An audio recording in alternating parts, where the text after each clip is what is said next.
POCSO case ಬಂತು. First ನಾನು POCSO ಕಡೆ ಹೋಗೋಣ.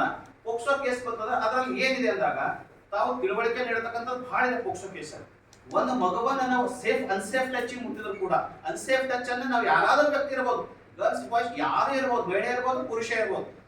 ಅನ್ಸೇಫ್ ಟಚ್ ಮುಟ್ಟಿದಾಗ ಆ ಮಗು ಅದಕ್ಕೆ ಹೇಳ್ತಾ ಇರ್ಬೇಕು ಏನಂತ, ನನಗ ಲೈಂಗಿಕವಾಗಿ ಮುಜುಗರ ಆಯ್ತಾ ಇದೆ. ಯಾವ ರೀತಿ?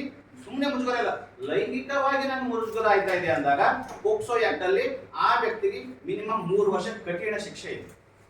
ಆಮೇಲೆ ಎರಡನೇ ಪಾಯಿಂಟ್, ಯಾವ ವ್ಯಕ್ತಿ ಯಾವ ಮಗುವನ್ನು ಹೆಲ್ಪ್ ಮಾಡಿಲ್ಲ. ಒಂದು ಉದಾಹರಣೆ ಹೇಳ್ಬೋದು, ನಾನು ಆಫೀಸಿಂದ ಬೀದರ್ ಬಸ್ ಸ್ಟಾಪ್ ಹೋಗ್ತಾ ಇದ್ದೇನೆ ಅಂದಾಗ ಒಂದು ಬಸ್ ಸ್ಟ್ಯಾಂಡ್ ಅಲ್ಲಿ ಹೋಗ್ತಕ್ಕಂಥ ಮಗು ನನಗೆ ಬಂದು ಹೆಲ್ಪ್ ಕೇಳ್ತಾ ಇದೆ, ಸರ್ ನನಗೆ ಒಬ್ಬ ವ್ಯಕ್ತಿ ನನಗೇನೋ ಫಾಲೋ ಮಾಡ್ತಾ ಇದ್ದಾರ, ಆ ಮಗುವಿಗೆ ನಾನು ಹೆಲ್ಪ್ ಮಾಡಿಲ್ಲ, ನಾನು ನನ್ನಷ್ಟಕ್ಕೆ ನಾನು ಮನೆ ಕಡೆ ಹೋಗಿದ್ದೆ ಅಂದಾಗ ಆ ಮಗುವಿನ ಮೇಲೆ ಲೈಂಗಿಕ ಕಿರುಕುಳ ಆಗಿರ್ಬೋದು, ಲೈಂಗಿಕ ಅತ್ಯಾಚಾರ ಆಗಿರ್ಬೋದು. ಆದಾಗ ಪೋಕ್ಸೋ ಇದರಲ್ಲಿ ಎಫ್ಐಆರ್ ಮಾಡೋ ಟೈಮ್ನಾಗ ನಿನಗೆ ಯಾರಾದ್ರೂ ಸಪೋರ್ಟ್ ಮಾಡಿಲ್ಲಮ್ಮ ಅಂತ ಕೇಳಿದಾಗ, ಸರ್ ಇಂಥ ವ್ಯಕ್ತಿಯನ್ನ ಪ್ರಶಾಂತ್ ಅವರಿಗೆ ನಾನು ಕೇಳ್ಕೊಂಡಿದ್ದೀನಿ ಸರ್, ನನಗೆ ಹೆಲ್ಪ್ ಮಾಡಿಲ್ಲ ಅಂದಾಗ ಆ ಅಪರಾಧಿ ಏನು ಅವನು ಅನ್ಯಾಯ ಮಾಡಿರ್ತಾನೆ ಅವನಿಗೆ ಏನು ಶಿಕ್ಷೆ ಇದೆ ಅದೇ ಸಮಾನಾಗಿ ಸಪೋರ್ಟ್ ಯಾರು ಮಾಡಿಲ್ಲ, ಪ್ರೊಟೆಕ್ಷನ್ ಯಾರಿಲ್ಲ ಅವ್ರಿಗೂ ಕೂಡ ಅಷ್ಟೇ ಏನಂತಂದ್ರೆ ಶಿಕ್ಷೆ. ಮೂರನೇ ಪಾಯಿಂಟ್ ಬಂದ್ಬಿಟ್ಟು, ಯಾರು ರಾಜಿ ಸಂಧಾನ ಮಾಡಿರ್ತಾರ ಅಂದ್ರೆ ನಾನು ಕಾಂಪ್ರಮೈಸ್ ಮಾಡ್ತೀನಿ, ನಾನು ಈ ಹಳ್ಳಿ ಒಳಗ ಗೌಡ ಇರ್ಬೋದು, ಕುಲಕರ್ಣಿ ಇರ್ಬೋದು, ರಾಜಕೀಯ ವ್ಯಕ್ತಿಗಳು ಇರ್ಬೋದು, ಅಥವಾ ಸಂಬಂಧಪಟ್ಟ ಅಂತಂದ್ರೆ ವ್ಯಕ್ತಿ ಇರ್ಬೋದು ಆ ಮಗುವಿಗೆ ಅಥವಾ ಆ ಅಪರಾಧಿಗೆ, ಅವ್ರು ಯಾರು ರಾಜಿ ಸಂಧಾನ ಮಾಡಕ್ ಹೋಗ್ತಾರ ಅವರಿಗೂ ಕೂಡ ಇದರಲ್ಲಿ ಪೋಕ್ಸೋ ಆಕ್ಟ್ ಅಲ್ಲಿ ಕಠಿಣ ಶಿಕ್ಷೆ ಇದೆ. ಆಮೇಲೆ ಈ ಪೋಕ್ಸೋ ಆಕ್ಟ್ ಅಲ್ಲಿ ಡಾಕ್ಟರ್ಸ್ ಇರ್ಬೋದು, ಪೊಲೀಸ್ ಡಿಪಾರ್ಟ್ಮೆಂಟ್, PSI ಅವರು ಕೂಡ ಇಲ್ಲ ನಾನು ಬೇರೆ ಕಡೆ ಕೆಲಸದಾಗಿದ್ದೀನಿ ನೀವು ವೇಟ್ ಮಾಡ ಅನ್ನೋದು ಇಲ್ಲ, ಡಾಕ್ಟರ್ ಕೂಡ ನೀವು ವೇಟ್ ಮಾಡ್ರಿ ನಾನು ಮಗುವಿಗೆ ನೋಡ್ತಾ ಇದ್ದೀನಿ ಅನ್ನೋದಿಲ್ಲ. ಪೋಕ್ಸೋ ಆಕ್ಟ್ ಅಲ್ಲಿ 100% ಮೊದಲು ಆದ್ಯತೆ ಆ ಮಗುವನ್ನೇ ನಾವು ಕೊಡ್ಬೇಕು. ಆಮೇಲೆ ಈ ಮಗುವನ್ನು ನಾವು ಎಲ್ಲಿ ಹೋದರೂ ಕೂಡ ಸಾಕ್ಷಿ ತಗೊಂಡು ಬಂದ್ರೆ ಯಾರು ಹೇಳಂಗಿಲ್ಲ. ಫಸ್ಟ್ 164 ಆಗ್ತದೋ ಮಗುವಿನ ಹೇಳಿಕೆ ಆದ ತಕ್ಷಣ ಆ ಮಗು ಅಲ್ಲಿ ಕರೆಕ್ಟ್ ಆಗಿ ಡೀಟೇಲ್ಸ್ ಹೇಳಿಲ್ಲ ಅಂದಾಗ ಆಪ್ತ ಸಮಾಲೋಚನೆ ವರದಿ ಕೇಳ್ತಾರ. ಜಿಲ್ಲಾ ಮಕ್ಕಳ ರಕ್ಷಣಾ ಘಟಕದಲ್ಲಿ ಇರ್ತಕ್ಕಂಥ ಆಪ್ತ ಸಮಾಲೋಚಕರು ವರದಿ ಕೊಡ್ತಾರ. ಆಮೇಲೆ ಮಗುವಿನ ಹೆಲ್ತ್ ಅಂತಂದ್ರ ಆರೋಗ್ಯ ತಪಾಸಣೆ ಆಗ್ತದ. ಈ ಮೂರನೇ ಆಧಾರ ಇಟ್ಕೊಂಡು ಆ ವ್ಯಕ್ತಿಗೆ ಯಾವ ಅನ್ಯಾಯ ಮಾಡಿದಂತ ಆ ವ್ಯಕ್ತಿಗೆ ಜೀವಾವಧಿ ಶಿಕ್ಷೆ ಪಟ್ಟಿದ್ದು ಕೂಡ ಈ ಬೀದರ್ ತಾಲೂಕನೇ ಜಿಲ್ಲೆನೇ ಉದಾಹರಣೆ ಇದೆ. ಅದಕ್ಕೆ ಈ ಪೋಕ್ಸೋ ಆಕ್ಟ್ ಅಂತಂದ್ರೆ ತುಂಬಾ ಅವೇರ್ನೆಸ್ ಮಾಡ್ತಕ್ಕಂಥ ಈ ಒಂದು ಆಕ್ಟ್.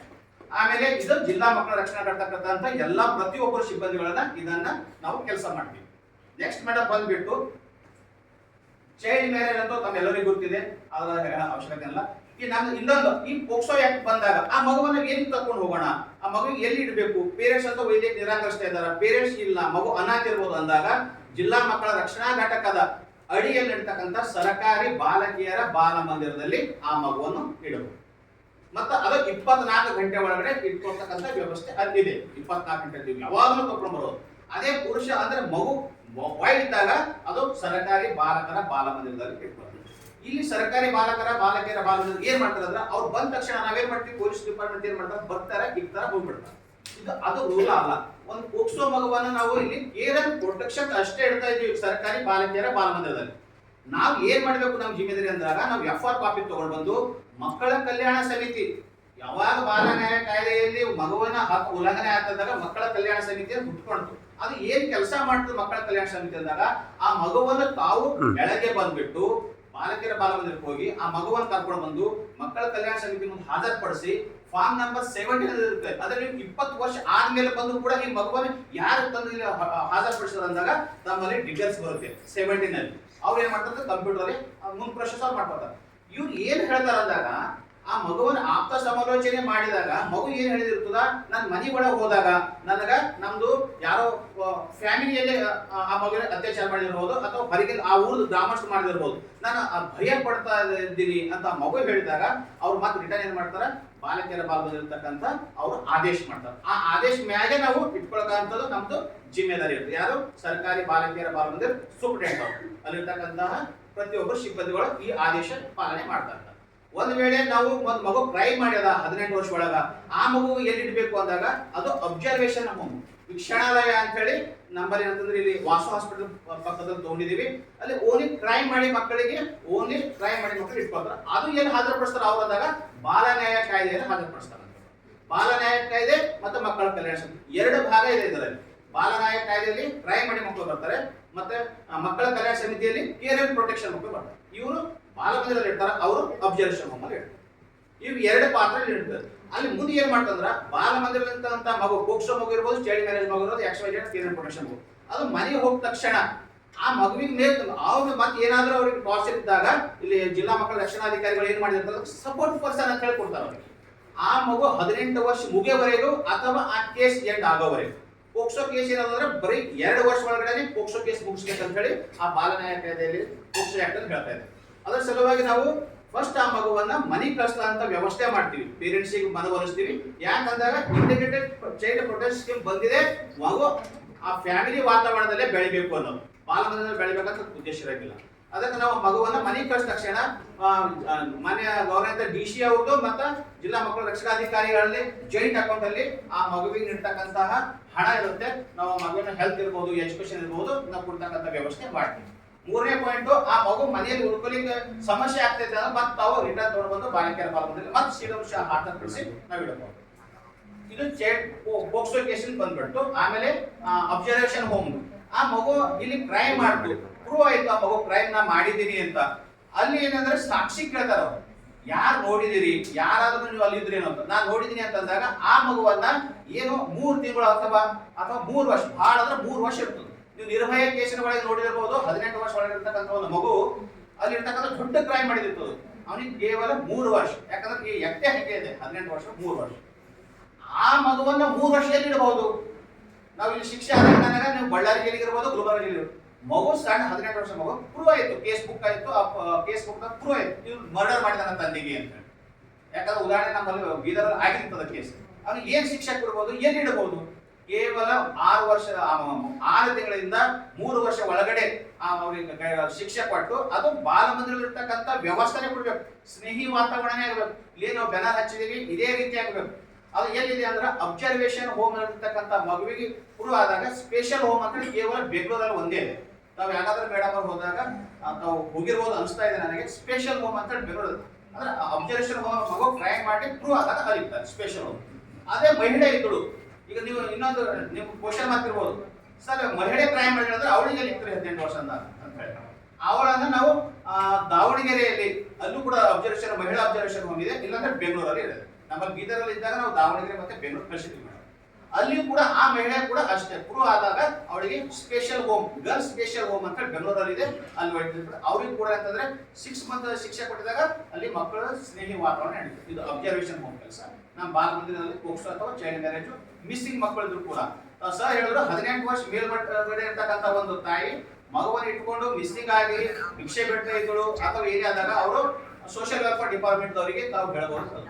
ಇನ್ನ ಒಂದು ಹೇಳ್ತೀವಿ ಮೇಡಮ್, ಅಡಾಪ್ಷನ್ ಅಂತ ಹೇಳಿ ಒಂದಿದೆ ನಮ್ಮಲ್ಲಿ, ಎರಡಾಯ್ತು. ಅಡಾಪ್ಷನ್ ಮೇನ್ ಅಡಾಪ್ಷನ್ ಅಲ್ಲಿ ಏನ್ ಕೆಲಸ ಮಾಡ್ತಾ ಇದ್ರೆ, ಯಾವುದೋ ಒಂದು ಮಗು ನಾನು ಪಕ್ಕದಲ್ಲಿ ನಮ್ಮ ಗ್ರಾಮದಲ್ಲಿ ನನ್ನ ಮನೆ ಪಕ್ಕದಲ್ಲಿ ಇರ್ತಕ್ಕಂಥ ಒಂದು ಮಹಿಳೆ ಡೆಲಿವರಿ ಆದ ತಕ್ಷಣ ಅನೈತಿಕ ಸಂಬಂಧದಿಂದ ಹುಟ್ಟಿದಂತ ಮಹಿಳೆಯದು ಆ ಮಗುವನ್ನು ನಾನು ದಿಪ್ಪಿಯಲ್ಲಿ ಅಲ್ಲಿ ಬಿಸಾಕ್ಬಾರ್ದಪ್ಪ ಅಂತ ಅವ್ರು ಕರುಣೆ ಪಟ್ಟಿ ತಮಗೆ ಹೇಳಿದಾಗ ತಾವು ಇರ್ಬೋದು, ನಾವಿರ್ಬೋದು, ಎನಿ ಇರ್ತಕ್ಕಂಥ ಇರ್ಬೋದು, ಯಾರಿಗಾದ್ರೂ ಒಪ್ಪಿಸ್ತಾ ಇದ್ದೀವಿ ಅಂದ್ರ ಅವ್ರು ಕೊಡ್ತಕ್ಕಂಥವ್ರು ಅಪರಾಧಿ, ತಗೊಳ್ಳೋರು ಅಪರಾಧಿ, ನೋಡೋರು ಆಗ್ತಕ್ಕಂಥ ಅಪರಾಧಿ. ಇದು ನಾನ್ ವೇರಿಯಬಲ್ ಕೇಸ್ ಇರೋದಂತ 7 ವರ್ಷ ಕಠಿಣ ಶಿಕ್ಷೆ ಮತ್ತು ದಂಡ ಕೂಡ ಇದೆ. ಆದ್ರೆ ಏನ್ ಮಾಡ್ಬೇಕು ಅಂತ ಮಕ್ಕಳನ್ನ ಒಪ್ಪಿಸಲ್ಪಟ್ಟಂತ ಮಗು ಅಂತ ಅದು ಕರಿತೀವಿ ನಾವು. ಅಥವಾ ಗೌರ್ಮೆಂಟ್ ಹಾಸ್ಪಿಟಲ್ ತಿಪ್ಪಿಗುಂಡಿಯಲ್ಲಿ ಬಿಡ್ಸಕ್ ಹೋಗಿರ್ತಾರೆ ಮಕ್ಕಳಿಗೆ, ಆ ಮಕ್ಕಳನ್ನ ನಾವ್ ಏನ್ ಮಾಡ್ಬೇಕು? ಜಿಲ್ಲಾ ಮಕ್ಕಳ ರಕ್ಷಣಾ ಘಟಕ ಅಧಿಕಾರಿಗಳ ಅವ್ರ ಸಿಬ್ಬಂದಿಗಳು ಏನ್ ಮಾಡ್ತಾರೆ, ನಮ್ಮ ಪಾತ್ರ ಏನಿದೆ ಅಂದಾಗ ನಾವು ಇಮಿಡಿಯೇಟ್ ಆಗಿ ನಾವು 1090 ಫೋನ್ ಮಾಡಿದಾಗ ನಾವು ಇಮಿಡಿಯೇಟ್ ಆಗಿ ನಮ್ಮ ಟೀಮ್ ಬಂದು ಆ ಮಗುವನ್ನು ರಕ್ಷಣೆ ಮಾಡ್ಕೊಂಡು ಫಸ್ಟ್ ಅವರಿಗೆ ಟ್ರೀಟ್ಮೆಂಟ್ ಕೊಡ್ತೀವಿ. ಎಲ್ಲಿ? ಹಾಸ್ಪಿಟಲ್ ಅಲ್ಲಿ. ಆದ ತಕ್ಷಣ ಆ ಮಗುವನ್ನು ಇಮಿಡಿಯೇಟ್ ಆಗಿ ಡಾಕ್ಟರ್ ಟ್ರೀಟ್ಮೆಂಟ್ ಆಗಿದೆ 8 ದಿವಸ ಆಯ್ತು ಕರ್ಕೊಂಡು ಹೋಗಿ ಅಂದಾಗ ಮತ್ತೆ ಏನ್ ತರ್ತೀವಿ, ಜಿಲ್ಲೆಯಲ್ಲಿ ಮಕ್ಕಳ ಕಲ್ಯಾಣ ಸಮಿತಿ, ಕೇರ್ ಅಂಡ್ ಪ್ರೊಟೆಕ್ಷನ್. ಯಾವುದೇ ಮಗು ಇದ್ರೂ ಕೂಡ ಡಿಸಿಷನ್ ತಗೋಬಹುದು ಮಕ್ಕಳ ಕಲ್ಯಾಣ ಸಮಿತಿ. ನಾವು ಮಕ್ಕಳ ಕಲ್ಯಾಣ ಸಮಿತಿ ತಂದಾಗ ಅವ್ರು ಏನ್ ಮಾಡ್ತಾರ, ಅಡಾಪ್ಷನ್ ಸೆಂಟರ್ ಅಂತಿದೆ ಜಿಲ್ಲಾ ಮಕ್ಕಳ ರಕ್ಷಣಾ ಘಟಕದ ಅಡಿಯಲ್ಲಿ. ಅಡಾಪ್ಷನ್ ಸೆಂಟರ್ ಎಲ್ಲಿದೆ ಯಾರು ಹೇಳ್ಬೋದು? ಅಡಾಪ್ಷನ್ ಸೆಂಟರ್ ಬಾಲಿಕೆಯಲ್ಲಿ ಇದೆ, ನಮ್ಮ ಡಿಪಾರ್ಟ್ಮೆಂಟ್ ಇಂದ ಅಲ್ಲಿ ಬಾಲಿಕೆಯಲ್ಲಿ ಕೊಟ್ಟಿದ್ದೀವಿ ನಾವು. ಅವ್ರು ಏನ್ ಮಾಡ್ತಾರೆ ಅಂದ್ರೆ ತಾತ್ಕಾಲಿಕವಾಗಿ ಕೊಡ್ತೀವಿ. ಒಂದು ಮಗು ಸಿಕ್ಕಿದಾಗ ಅದು ಒಪ್ಪಿಸ ಮಗು ಇರ್ಬೋದು, ಸಿಕ್ಕಿ ಮಗು ಇರ್ಬೋದು, ಆ ಮಗುವನ್ನು ತಾಯಿ ಕೊಡ್ಬೇಕಾಗಿತ್ತಂದ್ರ ಅಲ್ಲಿ 60 ದಿವಸ ಕಾಲ, 60 ದಿನ ಏನಂದ್ರೆ ಕಾಲಾವಕಾಶ ಇದೆ. 60 ದಿನ ಆಗ್ಬಿಟ್ಟು 61ನೇ ದಿನ ಆದ್ರೂ ಕೂಡ ಯಾವ್ದು ಮಗುವಿಗೆ ಆ ಪೇರೆಂಟ್ಸ್ ಕೊಡ್ತಕ್ಕಂಥದ್ದು ವ್ಯವಸ್ಥೆ ಇರೋದಿಲ್ಲ. ಅದಕ್ಕೆ ಅಡಾಪ್ಷನ್ ಸೆಂಟರ್ ಏನಿದೆ ಅಂತಂದ್ರೆ ಅಲ್ಲಿ ಕೇರ್ ಅಂಡ್ ಪ್ರೊಟೆಕ್ಷನ್ ಇಟ್ಬಿಟ್ಟು 60 ದಿವಸ ಆದ್ಮೇಲೆ ಆ ಮಗುವನ್ನು ಕೇರಿಂಗ್ಸ್ ಅಲ್ಲಿ ಹಾಕ್ತಾರೆ. ಕೇರಿಂಗ್ಸ್ ಅಲ್ಲಿ ಹಾಕಿದ ತಕ್ಷಣ ನಮ್ಮ DCP ಮೇಡಮ್ ಅವರು ಮತ್ತೆ ಜಿಲ್ಲಾಧಿಕಾರಿ ಮೇಡಮ್ ಅವರು ಯಾವ ಮಗುವನ್ನು ಅಡಾಪ್ಟ್ ತಗೊಳ್ಳಿ ಕೇರಿಂಗ್ಸ್ ಅಲ್ಲಿ ಹಾಕಿದ್ರು ಆ ಪೇರೆಂಟ್ಸ್ ಹಾಕ್ಸ್ಬಿಟ್ಟು ಆ ಮಗುವನ್ನು ಅಡಾಪ್ಟ್ ಕೊಡ್ತಾರೆ. ಅದಕ್ಕೆ ತಾವು ಯಾರು ಕೂಡ ಅಂತ ಮಕ್ಕಳನ್ನು ಕಂಡು ಬಂದಾಗ ಇಮಿಡಿಯೇಟ್ ಆಗಿ ಟೆಕ್ನಾಲಜಿ ಹಚ್ಬೋದು, DCP ಅವರು ಹಚ್ಬೋದು, ನಾವು ಪಟ್ಟಕ್ಕಂತ ನಮ್ಮ ಸಿಬ್ಬಂದಿಗಳು ಕೂಡ ಹಚ್ಬೋದು ಅಂತ ಹೇಳ್ತಾರೆ. ಈ ನಮ್ಮ ಜಿಲ್ಲಾ ಮಕ್ಕಳ ರಕ್ಷಣಾ ಘಟಕದಲ್ಲಿ ಮೂಕರ್ ಪ್ರೊಟೆಕ್ಷನ್ ಆಫೀಸರ್ ಇದ್ದಾರೆ. ಒಂದು ನಾನು ಹೇಳಿದ್ದೀನಿ, ಗೌರಿಶಂಕರ್ ಅಂತ ನೀವು ಕೇಳಿದಿರಿ. ಅವ್ರು ಏನ್ ಮಾಡ್ತಾರೆ ಅಂದ್ರೆ ನಾವು ಯಾವ ಮಗುವನ್ನ ಮನೆಯಲ್ಲಿ ಇಡ್ತೀವಿ, ಪೋಕ್ಸೋ ಮಗು child marriage care and protection ಅಲ್ಲಿ ಒಂದು ಯೋಜನೆ ಇದೆ ಸ್ಪಾನ್ಸರ್ಶಿಪ್ ಅಂತ ಹೇಳಿ. ಯಾವ ಮಗು ಮನೆಯಲ್ಲಿ ಉಟ್ಕೊಂಡು ಸಾಲಿ ಕಲಿತಾ ಅಂದ್ರು ನಾವು ಬಾಲ ಮಂದಿರದಿಂದ ಬಿಡುಗಡೆ ಮಾಡಿದ್ವಿ. ಮನೆಯಲ್ಲಿ ಸಾಲಿ ಕಲಿಬೇಕಂತಂದ್ರ ಮನೆಗೆ ಅವರ DCP ಅವರಲ್ಲಿ ಏನಿದೆ ಅಂದ್ರೆ ಸ್ಪಾನ್ಸರ್ಶಿಪ್ ಆ ಮಗುವಿಗೆ ಪ್ರತಿ ತಿಂಗಳಿಗೆ 4,000 ರೂಪಾಯಿ ಬರುತ್ತೆ. ಆಮೇಲೆ HIV ಪಾಸಿಟಿವ್ ಇರ್ತಕ್ಕಂಥ ಮಗು ಇರ್ಬೋದು ಅಥವಾ ಪೇರೆಂಟ್ಸ್ ಇರ್ಬೋದು, ತಂದೆ ತಾಯಿ. ಆ ಮಗುವನ್ನ 18 ವರ್ಷ ಮುಗಿಯುವವರೆಗೆ ನಾವು ಪ್ರತಿ ವರ್ಷ 9,000ರಿಂದ ಇವಾಗ 12,000 ಆಗಿದೆ. ಈ ಮಗುವನ್ನ ಬರೀ 3 ವರ್ಷ ಮಾತ್ರ ನಾವು ಕೊಡ್ತೀವಿ ಸ್ಪಾನ್ಸರ್ಶಿಪ್ ಅಲ್ಲಿ. ಇದು ಕೇರ್ ಅಂಡ್ ಪ್ರೊಟೆಕ್ಷನ್, ತಂದೆ ತಾಯಿಯಿಂದ ಕಳ್ಕೊಂಡು ಪಡೆದಂತ ಮಗು ಎಜುಕೇಶನ್. HIV ಪಾಸಿಟಿವ್ ಇರ್ತಕ್ಕಂಥ ಮಕ್ಕಳಿಗೆ ನಾವು 18 ವರ್ಷ ಮುಗಿಯುವವರೆಗೆ ಕೊಡ್ತೀವಿ. ಆಮೇಲೆ ಉಪಕಾರ ಯೋಜನೆ ಅಂತ ಹೇಳಿ ಹೊಸದಾಗಿ ಬಂದಿದೆ.